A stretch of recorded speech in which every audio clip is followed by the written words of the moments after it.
AIYF ఆధ్వర్యంలో Gandhibomma centre వద్ద వాక్బోర్డ్ సవరణ చట్టం విధానాల్లో వ్యతిరేకిస్తూ నిరసన కార్యక్రమాన్ని నిర్వహించారు. ఈ కార్యక్రమంలో సిపిఐ సీనియర్ నాయకులు వి రామరాజు, షేక్ షానవాజ్, రమణయ్య, ఏవైఎఫ్ జిల్లా కార్యదర్శి షేక్ మున్నా మాట్లాడుతూ నరేంద్ర మోడీ అధికారాల్లోకి వచ్చినప్పటి నుంచి ముస్లింల పైన ఏదో విధంగా దాడులు చేస్తూనే వచ్చారని, అయితే ఇప్పుడు సడన్ గా బీజేపీకి ముస్లింలకు మేలు చేయాలనే ఆలోచన ఎందుకొచ్చిందో అర్థం కావటం లేదన్నారు.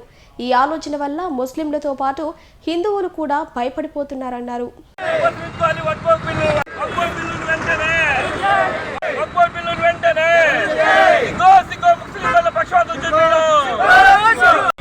ఈరోజు రాష్ట్ర వ్యాప్తంగా ఉన్న పరిస్థితులు చూస్తే బీజేపీ ప్రభుత్వం 11 సంవత్సరాలు అధికారంలో వచ్చిన తర్వాత వచ్చినప్పటి నుంచి ఏదో విధంగా ముస్లింస్ పైన ఏదో సమస్య పైన దాడులు చేస్తూనే ఉన్నారు.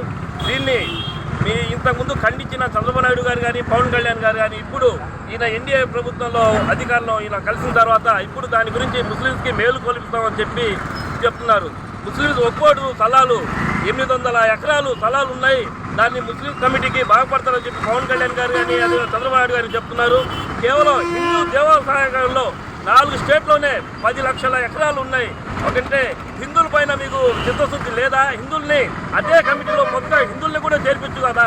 ఈరోజు ఒక ముస్లింస్ పైన పక్షపాతంగా ముస్లింస్ అలగదొక్కడానికి, ముస్లిం ఆస్తులు దోచుకోవడానికి ఈరోజు నరేంద్ర మోడీ కక్ష కడతా ఉంటే దాన్ని సహకరించే ప్రభుత్వం టీడీపీ ప్రభుత్వం మేము ముస్లింస్ కోసం మేము ముస్లింస్ పక్కన ఉంటామని చెప్పి, అదేవిధంగా పవన్ కళ్యాణ్ గారు మాకు ఎక్కడ కష్టం వస్తే అక్కడ వస్తామని చెప్పారు. ఈ విధంగా ముస్లింస్ ఆస్తులు దోచుకుంటూ ఉంటే దాని గురించి ఏం చెప్పడం లేదు. మొన్నటిదాకా కాంగ్రెస్తో కానీ మీరు ముస్లింని గెలుస్తుంటే మీ పెళ్ళాలను మంగళసూత్రాలు తీసుకెళ్ళిపోతారు ముస్లింస్ వాళ్ళు.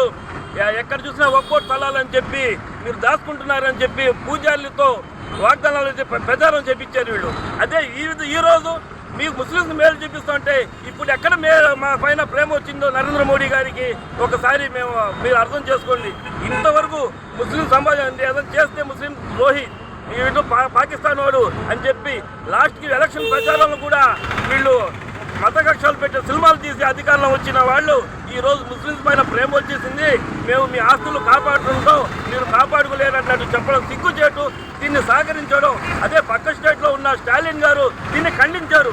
ముస్లింస్ పక్కన ఇది ఎవరికైనా అన్యాయం జరగకూడదని చెప్పి ఈ పవన్ కళ్యాణ్ గారు, ఇక్కడ ఉన్న చంద్రబాబు నాయుడు గారు అసలు వీళ్ళకి సిగ్గు అనేది ఉంటే ముస్లింస్ అసలు టీడీపీ ప్రభుత్వంలో ముస్లింస్ ఏ విధంగా ఉన్నారో మాకు అర్థం కావటం లేదు. ఒక్కసారి మీ ఆత్మస్పార్థం చేసుకోండి.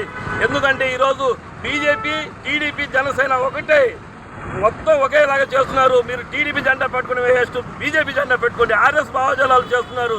మీరు కానీ దీన్ని ఉపసించకపోతే గతంలో ఇంకా ఉధృతం చేస్తాం. భారత కమ్యూనిస్ట్ పార్టీ తరఫున రౌండ్ టేబుల్ సమావేశాలు పెడతాం, ఇంకా ఉధృతం చేస్తాం. చంద్రబాబు నాయుడు గారికి, పవన్ కళ్యాణ్ గారికి ఖచ్చితంగా గుణపాఠం చెప్తాం. గతంలో ఉన్న ప్రభుత్వాన్ని కూడా ఎన్నో ప్రజలు ప్రతి దానిలో సమాధానం చెప్పారు. దీనికి కూడా బీజేపీకి, టీడీపీ తప్పకుండా గుణపాఠం చెప్తామని చెప్పి తెలియజేస్తాం. చంద్రబాబు నాయుడు కూటమి యొక్క ప్రభుత్వంలో ఉండేటువంటి వారు ఎంతమంది ఉంటారో, ఎంతమంది పోతారో అర్థం కాని పరిస్థితి. అందువల్ల ముస్లిం మైనారిటీ కానీ లేదా క్రిస్టియన్ మైనారిటీలు కానీ వాళ్ళ హక్కుల్ని కాలరాయడం రాజ్యాంగ విరుద్ధం. వాళ్ళ ఆస్తులు పెరుక్కొని వాళ్ళ నిర్వీర్యం చేయడం దుర్మార్గమైనటువంటి విషయం. దీనికి రాజకీయాలకు అతీతంగా జెండాలు కాదు, ఇక్కడ ఉండేటువంటి నెల్లూరు జిల్లాలో ఉండేటువంటి ముస్లిం మైనారిటీసు మత పెద్దలందరూ కూడా ఏకోన్ముఖంగా అందరూ కూడా సమీకృతం కావాలా.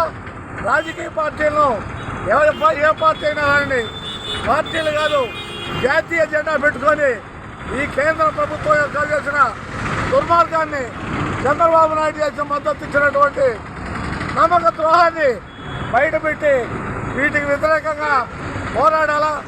మరి బిల్లు అయిపోయింది కదా అని కొంతమంది తెలిసి తెలియక మాట్లాడుతుంటారు.